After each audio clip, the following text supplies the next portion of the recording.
Bienvenue sur Il y avait une fois, le podcast pour être bien avec soi-même, bien avec les autres et bien avec le monde.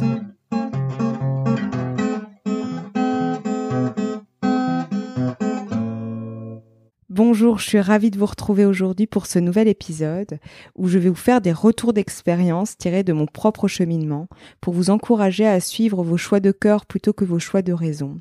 Et j'irai même plus loin d'ailleurs. Je crois que j'aimerais vous encourager à être de plus en plus fidèle à vous-même pour installer une paix intérieure qui se reflète à l'extérieur. C'est une réflexion en fait que j'ai eue récemment parce qu'en ce moment je suis en train de structurer tout mon projet professionnel.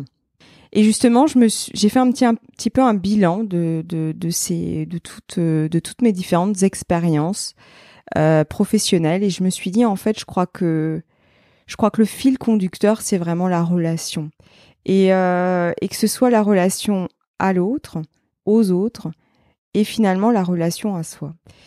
J'ai vraiment la profonde conviction que les relations qu'on peut avoir avec les autres sont le reflet de la relation qu'on a avec soi-même.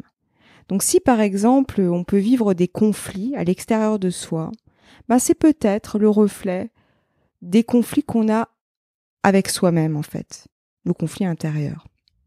En tout cas, c'est la conviction que j'ai, et je suis convaincue que si en fait on se sent mieux à l'intérieur de soi, si on est de plus en plus fidèle à soi-même, à son authenticité, et en fait ça se ressentira à l'extérieur. Déjà, nos relations, peut-être notre entourage va évoluer, ou en tout cas, les relations qu'on a avec notre entourage va évoluer. Et du coup, elles seront beaucoup plus sereines, beaucoup plus harmonieuses. Et justement, aujourd'hui, j'avais envie d'aborder avec vous les relations qu'on peut avoir avec les autres, ce qu'elles peuvent nous apprendre en fait sur nous-mêmes. Parce qu'en fait, c'est vrai que j'ai débuté mon cheminement. Enfin, je l'ai débuté bien avant, mais je crois que le point de départ vraiment de mes grandes prises de conscience a été la lecture justement d'un livre qui m'a permis ces prises de conscience. Ce sont les relations, sources de croissance, s'accueillir l'un l'autre, écrit par Hal et Sidra Stone. Donc Hal et Sidra Stone sont deux psychologues, dont Hal Stone qui a été formé par Carl Gustav Jung, et en fait tous les deux, donc Hal et Sidra, ont créé le Voice Dialogue. Donc pour vous résumer vraiment en surface, parce que ça mériterait un podcast entier pour parler d'eux et de leur travail. Mais en gros, voilà, ils partent du principe que nous avons plusieurs parts à l'intérieur de nous. Et donc, par exemple, le gentil, le méchant, le bienveillant, le critique, l'égoïste, l'altruiste, etc.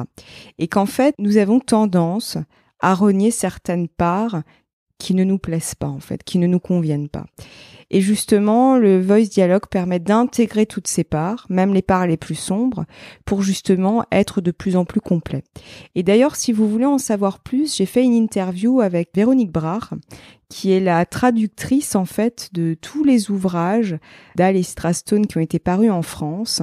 C'est disponible en fait sur mon site. C'est une interview qui est réservée à mes abonnés, donc il suffit que vous vous abonniez à ma newsletter pour pouvoir suivre cette interview. Et d'ailleurs, dans ce cadeau que j'offre aux abonnés de ma newsletter, il y a aussi d'autres ouvrages en fait que je conseille qui ont été très importants dans mon cheminement.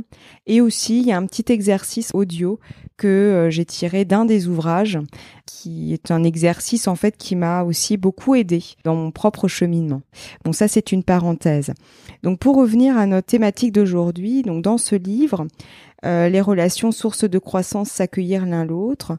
En gros, ils nous disent que ce qui se cache derrière, en fait, derrière nos jugements, nos critiques qu'on peut adresser aux autres, en fait, c'est le reflet de parts qu'on renie à l'intérieur de nous. Je vais donner un exemple pour que ce soit plus parlant. En gros, si dans notre vie, on peut dire par exemple à notre partenaire, t'es vraiment égoïste, quoi. Tu penses vraiment qu'à toi. En fait, ça veut dire tout simplement que une part de nous ne prend pas suffisamment soin de soi-même, en fait. Et justement, comme on ne s'autorise pas à prendre soin de soi, à s'octroyer des moments pour soi, on va reprocher à l'autre de le faire, en fait, tout simplement. Ça peut être aussi quand on reproche à quelqu'un de ne pas nous écouter. Dire tu ne m'écoutes jamais en fait. J'ai beau te parler, j'ai beau te dire, partager avec toi mes questionnements, mes interrogations ou même ce que je te reproche en fait et tu n'écoutes pas. Tu n'es pas à mon écoute. Ben ça par exemple, ça peut être un reflet d'un manque d'écoute de soi-même. C'est-à-dire qu'en fait, on n'écoute peut-être pas suffisamment ses besoins, ses propres besoins. Ça peut être aussi quelqu'un qui est en colère, on va dire « Oh là là, mais t'es toujours coléreux en fait ». Ben ça peut être aussi le reflet qu'une part de nous est en colère ou qu'on a une part de nous qui est coléreux. Et en fait, c'est une part qu'on renie en fait, tout simplement.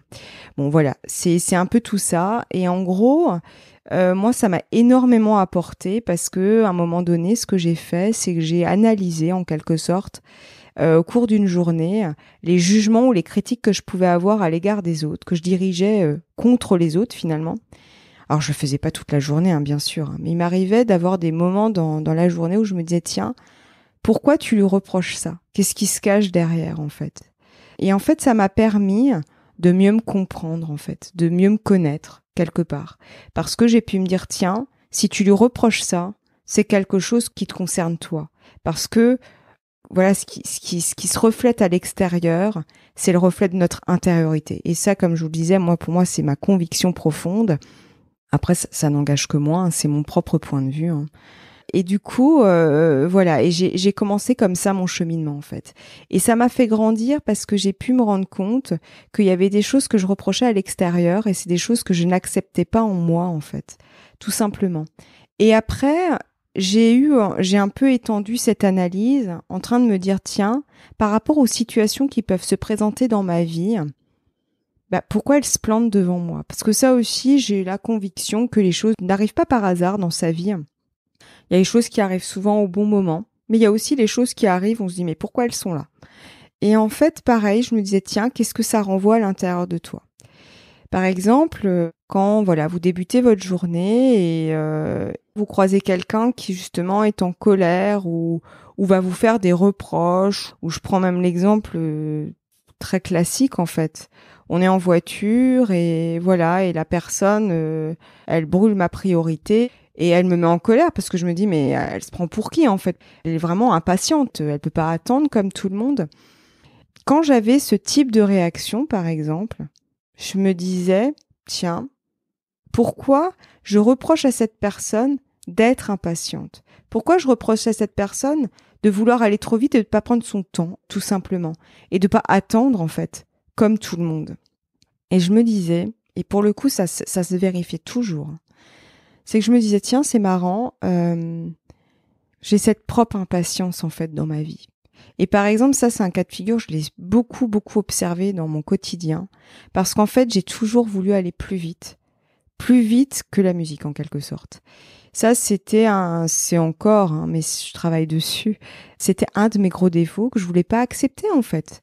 Parce que moi, je caricature, mais tout de suite, en fait, parce que c'est quand même beaucoup mieux, donc je pose une action et puis j'en récolte le résultat assez rapidement, en fait. Parce que franchement, c'est chiant d'attendre.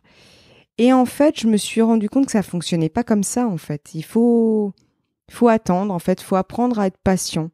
Et que finalement, ce qui compte, c'est pas uniquement le résultat, mais c'est aussi le chemin pour y arriver, en fait, pour atteindre ce résultat. Et ça, je l'ai compris notamment en observant toutes ces petites choses dans la vie où je me disais, tiens, c'est un reflet de ce que je peux ressentir à l'intérieur de moi. Et notamment, il y a aussi des événements qui se sont présentés à moi très souvent dans mon chemin, c'est la colère. Souvent, j'ai croisé des gens, alors, pas forcément qui m'insultaient moi, mais qui pouvaient insulter d'autres personnes ou qui pouvaient être irrespectueux en fait. C'était pas forcément des choses que je pouvais observer qui étaient dirigées contre moi, mais que je pouvais observer dans mon quotidien. Par exemple, vous avez certainement déjà vu des gens qui s'insultent dans la rue, par exemple, parce que justement, un automobiliste a grillé la priorité à quelqu'un, par exemple. Et en fait, pareil, je me disais, tiens, on le relève, en fait. Donc, si on le relève, c'est que ça a prêté notre attention. bah moi je me suis rendu compte que c'était le reflet de la propre colère que j'avais à l'intérieur de moi. Et par exemple, la colère, c'est quelque chose que j'ai souvent ressenti et que je ressens encore aujourd'hui, hein, quand justement je suis pas fidèle à moi-même. Voilà, quand je me suis pas affirmée, quand je me suis effacée pour l'autre, quand justement j'ai pas exprimé mes propres besoins en fait, que quelque part j'ai fait passer l'autre avant moi, alors que normalement, ben il y a pas de priorité en fait. Je veux dire, on est tout à fait légitime à exprimer ses propres besoins en fait, et l'autre, bah il les entend ou il ne les entend pas. Il y a pas à s'effacer pour l'autre. Mais ça aussi, je l'ai compris avec le temps. Et pendant très très longtemps, moi, je me suis effacée pour l'autre, en fait. Je passais l'autre avant moi, comme si ses besoins étaient, ouais, prioritaires en quelque sorte. Et donc, je ressentais beaucoup de colère. Et pareil, dans ce que je pouvais analyser à l'extérieur de moi, en fait, la colère que je pouvais voir chez l'autre n'était que le reflet de ma propre colère, en fait, que je ressentais. Et aussi le manque de respect. Le manque de respect, c'est aussi quelque chose que j'ai beaucoup vu, notamment dans les propos que pouvaient utiliser les gens. Ça, j'ai beaucoup vu dans mon travail, notamment. C'est des choses qui m'alertaient, en fait, je prêtais l'attention, en fait. Je me disais, tiens, c'est marrant. Comment on peut manquer de respect comme ça? Comment on peut s'insulter parfois alors que, ben, c'est peut-être démesuré. Mais pareil, je me disais, tiens, je juge en fait, parce que ça, c'est des jugements en fait. Quand on dit, tiens, mais pourquoi il fait ci, pourquoi il fait ça, il est quand même très comme ci, très comme ça, mais en fait, ce sont des jugements. Tout ça sont des jugements. Et en fait, ben, pareil, je me disais, tiens, c'est parce que je me manque de respect à moi-même. Et c'est pour ça que quelque part, je le juge, en train de manquer de respect à l'un ou à l'autre. Mais en fait, moi, je me manque de respect. Alors voilà ce que je souhaitais partager avec vous aujourd'hui, et finalement l'invitation c'est d'observer ce qui peut se cacher derrière vos jugements, derrière vos critiques, qu'elles soient d'ailleurs verbalisées ou pas, hein, peu importe, hein, mais en tout cas le dialogue intérieur que vous pouvez vous dire aussi en observant telle ou telle situation. Et puis aussi les situations à laquelle vous pouvez être confronté dans votre quotidien, par exemple quelqu'un, comme je disais, un automobiliste qui peut nous griller une priorité, et quelles sont nos pensées à ce moment-là. Parce qu'en fait, toutes ces petites choses sont des indices, en fait, de notre propre intériorité. Et ça peut vraiment vous aider, en fait, à cheminer, à grandir, et justement à intégrer toutes ces parts qu'on n'a pas forcément envie d'intégrer à l'intérieur de soi, mais qui sont présentes. Et justement, quand on les accepte, ben, on n'est plus en conflit avec elles, en fait. On les accepte, on les intègre à l'intérieur de soi. Et puis finalement, ces situations, ces jugements ne se présenteront plus à nous. Parce qu'en fait, on a intégré cette part de nous qu'on reniait jusque-là. Voilà. Et donc, ça permet d'instaurer une paix intérieure qui se ressent à l'extérieur. Pour moi, c'est une évidence. Je vous souhaite une très belle journée. J'espère que ce podcast vous a plu. S'il vous a plu, n'hésitez pas à laisser un avis 5 étoiles sur Apple Podcast, ou à le partager en story sur Instagram, ou à en parler à 2-3 personnes autour de vous. Ça peut permettre à d'autres de découvrir ce podcast. Je vous remercie beaucoup et je vous donne rendez-vous la semaine prochaine. À bientôt.